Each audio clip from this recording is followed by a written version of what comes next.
अस्सलाम वालेकुम व्यूवर्स, मेरी ये जो वीडियोस हैं ये उन बच्चों के लिए हैं जिनको हिंदी पढ़ने और लिखने में परेशानी होती है।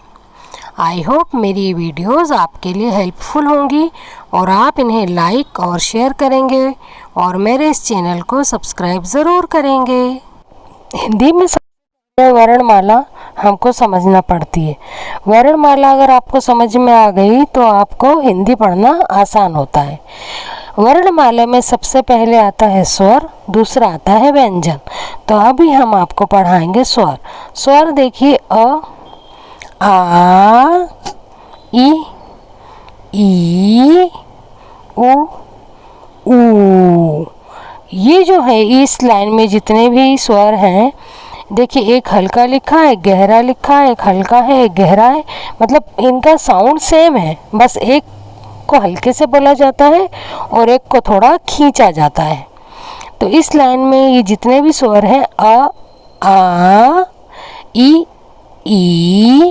उ, ऊ, इसमें ज़रा भी ज़्यादा डिफरेंस नहीं है। अब नीचे वाले का डिफरेंस आप देखिए, ए, आई, ओ, आओ, आहा।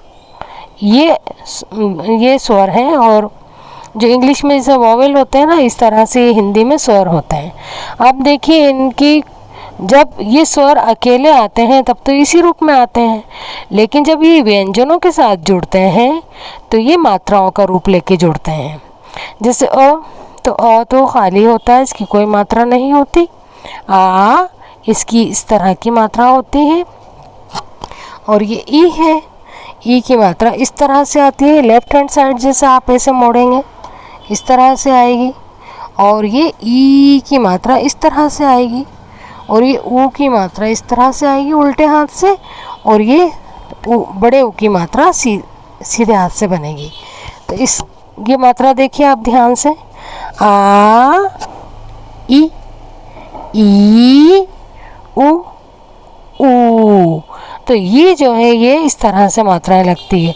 अब नीचे वाली लाइन की मात्राएं देखिए कैसे लगेगी, सेम है। देखो कुछ भी फ़र्क नहीं, ये ए एक है, यहाँ दो मात्राएं इस तरह की हैं, ऐसी आए। ओ यहाँ एक खड़ी लाइन के साथ ये एक ऐसी तिरछी लाइन है ओ, और यहाँ देखिए खड़ी लाइन के साथ दो ऐसी तिरछी लाइन है आओ। ये जो दो तिरछी लाइनें सेम यहाँ पर भी आपको दिखेंगी, ओ, आओ, आहा। तो अगर आपने ये मात्राएं समझ ली तो आपको पढ़ना आसान होता है। अब देखिए जब कुछ वर्ड शब्द जो हैं स्वर से ही शुरू होते हैं, तो जैसे देखिए अब, आप, इस, ईद, ऊ से उन बना, ऊ से ऊब बना, ए से एक, आए से ऐसा, ओ से ओस, आओ से और, अन से अंक। और देखिए बीच में भी आते हैं ये स्वर, है ना। जैसे देखिए जाएगा, खाओगे, जाओ, गई। ये देखिए पीछे भी आ रहा है। तो ये जब खुद आते हैं तो ये तो ऐसे ही लगेंगे, लेकिन जब ये व्यंजनों के साथ जुड़ते हैं तो ये फिर मात्राओं के रूप में देखिए इस तरह से जुड़ते हैं। बात, बा में आ का स्वर जा रहा है तो आ की वाली मात्रा इसके साथ लग रही है।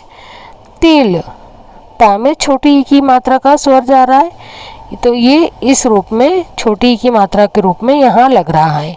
जीप, ये देखिए बड़ी ई की मात्रा का स्वर यहाँ ज में लग रहा है। पुल, पा में कैसा लग रहा है, उ, तो छोटा ऊ की जो स्वर है वो प में लगेगा। पुल किस रूप में, मात्रा के रूप में। टूट, तो यहाँ देखिए आप टा में बड़े ऊ की मात्रा, टूट। अब ये देखिए बेटा, ए, बा में ए का स्वर जा रहा है तो स्वर ए की मात्रा के रूप में आएगा। बैठा, आए का स्वर जा रहा है तो ये आए की मात्रा ब में लग रही है। चोर, ओ के स्वर जा रहा है तो ये ओ लग रहा है ना। फौज, फा में औ की मात्रा का स्वर जा रहा है तो फौज। पंख, पा में अन का अनुस्वार लग रहा है तो ये हुआ। और अतः, ता में विसर्ग लग रहा है, इसको अनुस्वार और विसर्ग भी बोलते हैं। तो इस तरह से आपको समझ में आ गया होगा कि जब स्वर व्यंजन के साथ मिलते हैं तो मात्राओं का रूप लेके मिलते हैं। अगर हमने इन मात्राओं को समझ लिया तो हमें पढ़ने में आसानी होती है। अब देखिए व्यंजन हमने सीखना है। व्यंजन सीखने के लिए हमें सिर्फ एक रटना पड़ेगा, क्योंकि जैसे ABCD हमें याद होती है A to Z, इस तरह से हमको ये क च ट त ये भी का से ज्ञ तक जो व्यंजन होते हैं ये भी हमें याद होना चाहिए। अब इनको याद करने का इजी वे है कि आप इस लाइन को याद कर लें। क च ट त प य श। क च ट त प य श। अब इसकी वर्ग की ये वर्ण, इसकी माला है क ख ग घ अंगा, च छ ज झ य, ट ठ ड ढ ण, त थ द ध न, प फ ब भ म, य र ल व श, श स ह अक्ष त्र ज्ञ ण ढ़ श्र। ये अगर व्यंजन आपको याद हो जाते हैं तो सबसे इजी आपको यही है कि आप इस तरह से लाइन को रटें, फिर इस तरह से रटें, सिर्फ रट लें इसको तो ये इजी वे में याद हो जाता है। A to Z जैसे याद होता है वैसे ये भी याद हो जाएगा।